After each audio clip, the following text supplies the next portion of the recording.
อ๋อนี่ก็เป็นห้องนอนเนาะห้องนอนข้าพเจ้าเนาะซึ่งได้มาพักอยู่เนาะองค์การเพิ่นเนาะรอท่าไปทำประกันจากเอื้อยเนาะก็สิได้ออกไปไว้นี่ล่ะคิดว่าก็จะฝากคู่ฝากจะไม่พวกหมู่ครูเบิ่งอยู่ต่างประเทศเนาะอยู่ในประเทศสหรัฐอเมริกานี่ละห้องนอนของข้าพเจ้ามีแอร์มีพัดลมโอ้เย็นดีสว่างเสวยแล้วก็มีห้องนอกห้องน้ำมีประตูก็คือกันกับโฮเทลซิกกันละออกมานี่ก็แมนไอ้ประตูออกก็แมนทางออกไปที่ทางนอกนี่นะไอ้ทางนอกทางไปทางครัวทางไปทางครัวทางไปทางครัวก็ย่างออกไปทางออฟฟิศเพิ่นออฟฟิศนี่ก็เป็นออฟฟิศเพิ่นแล้วก็ทางนอกแล้วก็ทางกินข้าวแล้วมีพี่น้องกินข้าวกินน้ำแล้วก็ทางไป แล้วก็ออกมานี่ออกมาทางนอกกับสวัสดิ์เสวยเห็นผู้คนเลยอาจารย์รถแล่นไม่ยังโอ้งามสวัสดิ์เสวย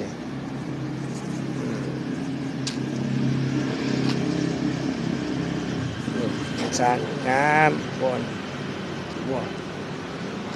แล้วก็ออกมานี่ก็ไม่มีรถตำรวจพยายามเฝ้าดูแลแล้วก็มีต้นบักม่วงกับบักม่วงมันจะบักม่วงต้นไผ่ก็น่ารถบัสเป็นกำลังสิปลอมแปลงอยู่ต้นไผ่เข้ามาก็เงินครัวต้นบักม่วงเห็นบ่ต้นบักม่วงโอ้กว้างขวางดีมันพักเซาสิว่าคนที่ว่าเดินทางมาจากสหรัฐอเมริกาเนาะ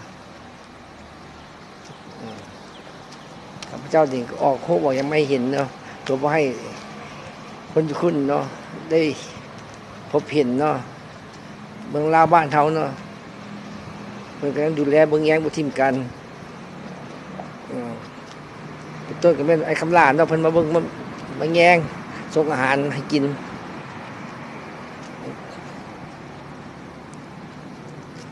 ก็สิขอห้องเพิ่นออกคลิปนี้ให้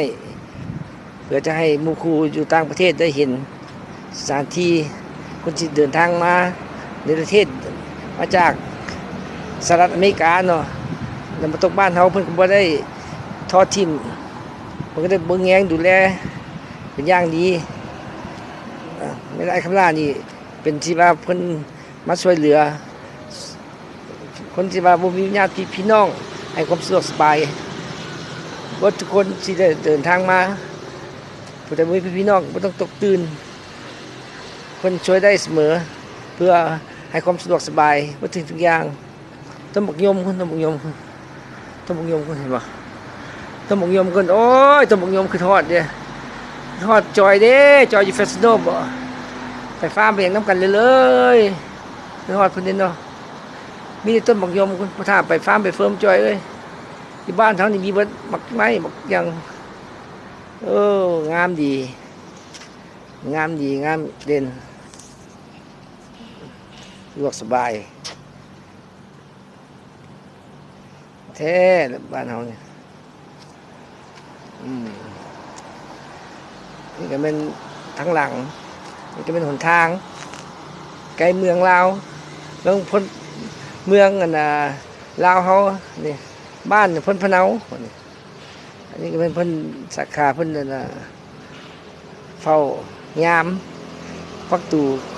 ทางออกทางเข้า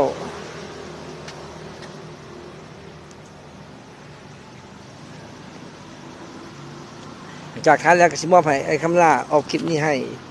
กิน